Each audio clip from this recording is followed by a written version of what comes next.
అందరికీ నమస్కారం. ఈరోజు మన ఛానల్కు ప్రముఖ ఆధ్యాత్మిక వాస్తు జ్యోతిష్య పండితులైనటువంటి వైవిఎస్ఎస్ గిరి గారు వేంచేసి ఉన్నారు. నమస్తే గిరి గారు. నమస్తే అండి సుబ్బారావు గారు. మనము జూన్ నెలలోకి ప్రవేశించబోతున్నాము. ప్రప్రథమైనటువంటి మేషరాశి వారికి సాంకేతికపరమైనటువంటి ఆరోగ్యపరమైన వాస్తుపరమైనటువంటి మార్పుల గురించి ఏమైనా క్లుప్తంగా వివరించగలరా? తప్పనిసరిగా అండి. అందరికీ శుభాభినందనలు. ఈ రాశ్యాధిపతి సాక్షాత్తు కుజభగవానుడు కాబట్టి మీలో ధైర్యము సాహసము నరనరాన జనించుకుని ఉంటాయి. దేనికైనా తెగించి పోరాడే తత్వం మీది. పట్టుదల అంటే గట్టిగా ఉంటుంది, నాయకత్వ లక్షణాలు ఉంటాయి. మీరే అందరికీ బాస్లా ఉండాలని ఎప్పుడూ కోరుకుంటారు. మీరు చాలా నిజాయితీ పరులు. మనసులో ఏదీ దాచుకోకుండా కొండ బద్దలు కొట్టినట్టు ముఖం మీదే మాట్లాడటం మీ నైజం. మీ మిక్కుసోటుతనం వల్లే మీ సమాజంలో శత్రువులు కూడా సులభంగానే అసూయాపరులు తయారవుతారు. కొన్నిసార్లు మీకు కోపం చాలా త్వరగా వచ్చేస్తుంది. సహనం కాస్త తక్కువే. ఏ పనైనా సరే అనుకున్నది వెంటనే జరిగిపోవాలి అంతే. ఈ నిరీక్షణ అనేది మీకు నచ్చదు. ఈ లక్షణాల వల్ల మీ జీవితంలో ఎన్నో గొప్ప విజయాలు సాధిస్తారు. అలాగే కొన్నిసార్లు మీ తొందరపాటు నిర్ణయాల వల్ల తీవ్రమైన ఇబ్బందులు కూడా పడే అవకాశం ఉంది. మీరు ఎవరైనా ప్రేమిస్తే ప్రాణం ఇస్తారు, కానీ కోపం వస్తే మాత్రం ముఖం కూడా చూడరు. ఇక మీ పుట్టుకతో వచ్చిన అద్భుతమైన సహజ లక్షణాలు. ఇక ఇప్పుడు మన 2026 జూన్ నెలలో మీ గ్రహస్థితులు ఎలా ఉన్నాయో, అవి మీ జీవితంపై ఎలాంటి ప్రభావం చూపుతున్నాయో చాలా వివరంగా కొంచెం లోతుగానే మాట్లాడుకుందాం. ఈ జూన్ 2026 మీకు మిశ్రమ ఫలితాలను ఇవ్వబోతోంది. కొన్ని విషయాల్లో సంతోషం ఉబ్బి తబ్బిబ్బు చేస్తే మరికొన్ని విషయాల్లో కాస్త నిరాశ కోపం ఎదురయ్యే అవకాశం ఉంది. ఈ నెలలో ముఖ్యంగా ఛాయాగ్రహాలైన రాహు మీ 11వ ఇంట్లో, కేతువు మీ 5వ ఇంట్లో సంచరిస్తూ ఉన్నారు. కేతువు 5వ ఇంట్లో ఉండటం వల్ల మీ మనసులో ఆధ్యాత్మిక చింతన కాస్త ఎక్కువ ఉంటుంది. దేవుని మీద భారం వేసి పనులు చేయాల్సిన పనులు, గుడులు గోపురాలు చుట్టూ తిరగాలనే మనసు ఊరట్లాడుతుంది. ఈ కేతువు ప్రభావంలో మీ కోపం కూడా అమాంతంగా పెరగవచ్చు. ఎవరైనా చిన్న మాట అన్నా వెంటనే ఉద్రేకపడేటువంటి అవకాశం ఉంది. కాబట్టి ఇక్కడ మీరు కాస్త ఓర్పు వహించటం. ఇంకొక వైపు లాభస్థానమైన 11వ ఇంట్లో ఉన్న రాహు మిమ్మల్ని ఎక్కడ లేని కోరికల వైపు లాగుతారు. అంతులేని కోరికలు, ఆశలు మీ మనస్సులో పుట్టిస్తారు. వాటిని ఎలాగైనా ఏ దారిలోనైనా తీర్చుకోవాలనే తపన కూడా మీలో అమాంతం పెరుగుతుంది. ఇక మీ రాశ్యాధిపతి కుజుడు మే 11 నుంచి జూన్ 21 వరకు మీ మొదటి ఇంట్లో ఉంటే లగ్నంలో ఉండి, ఆ తర్వాత జూన్ 21 నుంచి ఆగస్టు 2 వరకు ద్వితీయ స్థానమైన 2వ ఇంట్లోకి మారుతున్నాడు. ఈ మార్పు వల్ల మీకు అటు ఇటు కాని ఫలితాలు ఎదురవుతాయి. విద్యాకారకుడైన బుధుడు 29 మే నుంచి జూన్ 22 వరకు 3వ ఇంట్లో ఉండి, ఆ తర్వాత జూలై 7 వరకు 4వ ఇంట్లోకి మారుతాడు.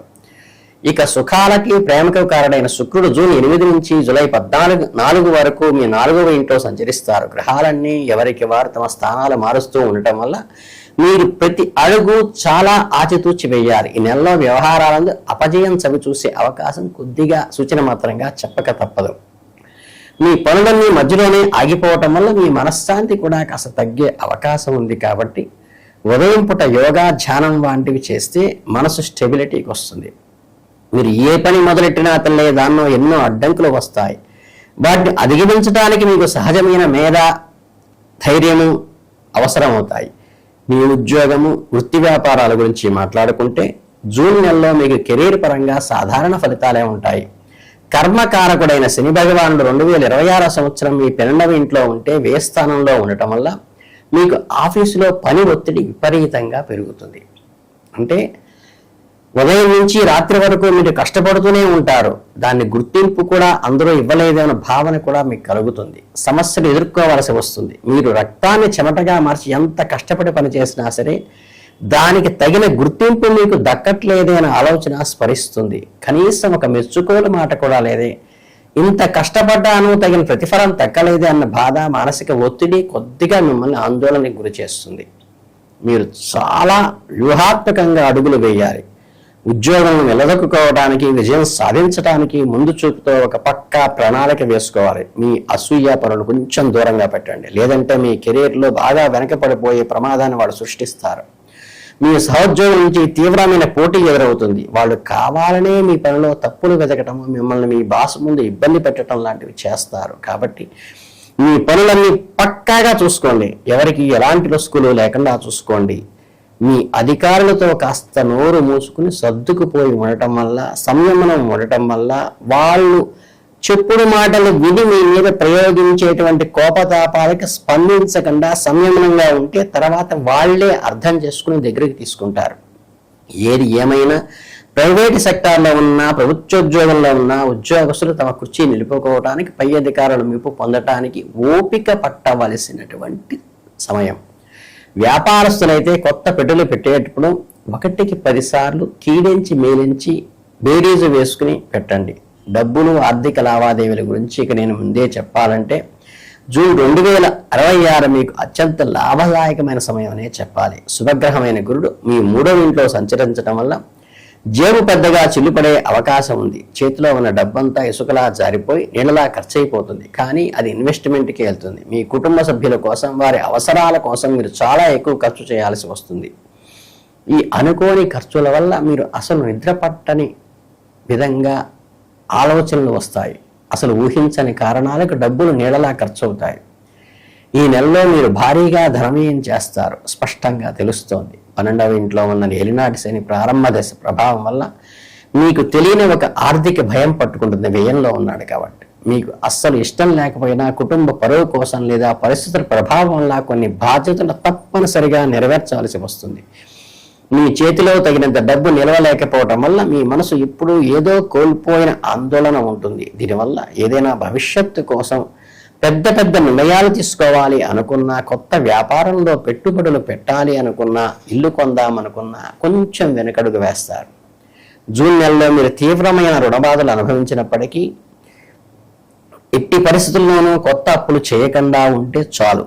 ఉన్న వాటిని వీలైనంత త్వరగా తీర్చే మార్గం ఆలోచించుకోవచ్చు. మీ పిల్లల వల్ల అంటే సంతాన మూలకంగా కూడా మీరు ఊహించని విధంగా ధనం వ్యయం చేయాల్సి వస్తుంది. వారి చదువుల కోసమో, వారి పెడదావ పట్టిన పనుల కోసమో డబ్బులు కట్టాల్సి వస్తుంది. దానివల్ల మీకు సమాజంలో కొన్ని అవమానకర సంఘటనలు కూడా జరిగే అవకాశం ఉంది. కాబట్టి కదలికలపై ఓ కన్నేసి ఉంచండి. అందుకే ఈ నెలలో జేబులోంచి ప్రతి పైసా తీసే ముందు చాలా జాగ్రత్తగా 1కి 10 సార్లు ఆలోచించి ఇది ఎంతవరకు అవసరమని పెట్టుబడి పెట్టండి. ఆరోగ్యపరంగా చూసుకుంటే ఈ నెలలో మీ రాశాధిపతి అయిన కుజుడు అగ్నితత్వానికి మీ మొదటి 2వ ఇళ్ళలో సంచరించడం వల్ల మీ శరీరంలో వేడి బాగా పెరుగుతుంది. దీనివల్ల గొంతుకు సంబంధించిన థ్రోట్ ఇన్ఫెక్షన్స్, టాన్సిల్స్ లాంటివి మిమ్మల్ని ఇబ్బంది పెడతాయి. వడదెబ్బ తగిలే అవకాశం కూడా ఉంది. గ్రహ ప్రభావం వల్ల కళ్ళ మంటలు, కంటికి సంబంధించిన చిన్న చిన్న ఇన్ఫెక్షన్లు వచ్చే అవకాశం ఉంది. మరోవైపు 3వ ఇంట్లో ఉన్న గురు భగవానుడి ప్రతికూల ప్రభావం వల్ల కూడా గొంతు సమస్యలు, భుజాలు, మెడనొప్పి, నరాల బలహీనత లాంటివి కూడా ఇబ్బంది పెట్టవచ్చు. మీ శరీరంలో రోగ నిరోధక శక్తి కాస్త తక్కువగా ఉండే అవకాశం ఉంది. వ్యాధులు ఎదుర్కొనే ఈ ఇమ్యూనిటీ శక్తి తగ్గడం వల్ల మీ చిన్న వాతావరణ మార్పులు వచ్చినా, వానలో తడిసినా వెంటనే జబ్బు పడే ప్రభావం ఉంది. వెంటనే ఎండలో తిరగటం వల్ల కూడా ఇబ్బంది వస్తుంది. కాబట్టి ఏమాత్రం అజాగ్రత్త పనికిరాదు. మీ శరీరాన్ని, మీ ఆరోగ్యాన్ని మీరు జాగ్రత్తగా దేవుడిచ్చిన వరంగా కాపాడుకోవాలి. సమయానికి వేడి ఇంట్లో వండిన సాత్విక ఆహారమే తీసుకోండి. జంక్ ఫుడ్స్ పూర్తిగా అవాయిడ్ చేయండి. రోగ నిరోధక శక్తిని సహజంగా పెంచుకోవడానికి క్రమం తప్పకుండా వాకింగ్ లాంటివి చేయండి. మీ మనస్సు, శరీరం చాలా మేలు చేస్తుంది. దానివల్ల వయసులో పెద్దవారైనా చిన్నపాటి అనారోగ్యం అనిపించిన ఆసుపత్రికి వెళ్ళటం బద్దకించకుండా చేయండి. ఇక ప్రేమ, పెళ్లి, వ్యక్తిగత బంధాల విషయానికి వస్తే జూన్ నెల మీకు ఎన్నో కఠినమైన సవాళ్లను విసురుతోంది. ప్రేమ వ్యవహారాల్లో ఉన్న యువకులు కానీ, వైవాహిక జీవితంలో అడుగుపెట్టిన భార్యాభర్తలు కానీ మీకు ఆశించినంత సానుకూల మధురమైన ఫలితాలు అప్పటి నుంచి రావు. దీనికి ప్రధాన కారణం గురువు 3వ ఇంట్లో ఉండటం వల్ల, కర్మకారకుడైన శని వ్యయంలో 12వ ఇంట్లో ఉండటం వల్ల, ఈ 12వ ఇంట్లో ఉన్న శని వల్ల మీ ప్రేమ వ్యవహారంలో ఆపాద మధురం, శారీరక ఆకర్షణ పూర్తిగా తగ్గిపోయినట్లుగా ఒక విధమైన మానసిక అసంతృప్తి మిమ్మల్ని రెయిన్బౌళ్ళు వెంటాడినట్లు అనిపిస్తుంది. మునుసటి ఉత్సాహము, సరస సల్లాపాలు లోపించి జీవితం ఏదో యాంత్రికంగా జరుగుతోందేమో అనిపిస్తుంది. 3వ ఇంట్లో గురుడి వల్ల మీ ఇద్దరి మధ్య మాటల పరంగా తీవ్రమైన కమ్యూనికేషన్ గ్యాప్ వచ్చే అవకాశం ఉంది. మీరు మంచికి పోయే ఒక మాట అంటే మీ భాగస్వామి దాన్ని అపార్థం చేసుకోవటం, దానివల్ల అనవసరమైన వాదనలు, ఈగోలు దెబ్బతినటము, పంతాలకు పోయి గొడవలు జరగటము, మీరు కళ్ళారా చూసే అవకాశం ఉంది. దీనివల్ల మీ బంధంలో ప్రశాంతత పూర్తిగా కరువవుతుంది. 11వ ఇంట్లో ఉన్న రాహువు మీకు ప్రేమను పంచాలను చూసిన 5వ ఇంట్లో కేతువు మాత్రం మీ ఆలోచనలు పాడు చేసి మీ మధ్య అగ్గిరాజేస్తూ ఉంటాడు. చిన్న విషయానికి విడిపోయేంత పెద్ద గొడవలు అయ్యేలా చేస్తాడు. ఇలాంటి గందరగోళ పరిస్థితుల వల్ల మీ భాగస్వామితో ప్రేమను సంతోషంగా ఆస్వాదించలేకపోతారు. కాబట్టి చాలా సంయమనం పాటించండి. గురుడి స్థానం వల్ల మీ ఇంట్లో వారితో బంధువులతో కూడా మాట పంటింపులు వచ్చి మనస్పర్ధలు పెరిగే అవకాశం ఉంది. కుటుంబ కలహాలు అంటే చిల్లి గజ్జాల్లాగా ఇబ్బంది పెడుతూ ఉంటాయి. మీరు చేసే ప్రతి పనిలోనూ ఓపికతో ఆలోచించి ప్రతి మాటను మాట్లాడండి. 12వ ఇంట్లో ఉన్న శని వల్ల కుటుంబంలో భార్యాబిడ్డల్లో గడిపే సమయంలో ప్రశాంతంగా ఆలోచించండి. మీ కుటుంబ సభ్యులు మీరు ఎంతో రాజీపడి వారి మాటలకు సర్దుకుపోయే అంతగా మీకు మానసిక సంతోషం దక్కుతుంది. ఊరికే చికాకు పడకండి. మీ వాళ్లతో మనసు విప్పి ఆత్మీయంగా నవ్వుతూ మాట్లాడలేని పరిస్థితి రాకుండా చూసుకోండి. దానికి తోడు శుక్రుడు శత్రురాశి అయిన కర్కాటక రాశిలో ఉండటం వల్ల కుటుంబంలో ఆనందము విలాసాలు కాస్త మందగిస్తాయి.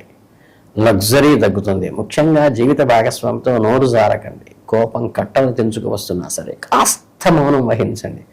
అదే మీకు శ్రీరామ రక్షగా ఉంటుంది.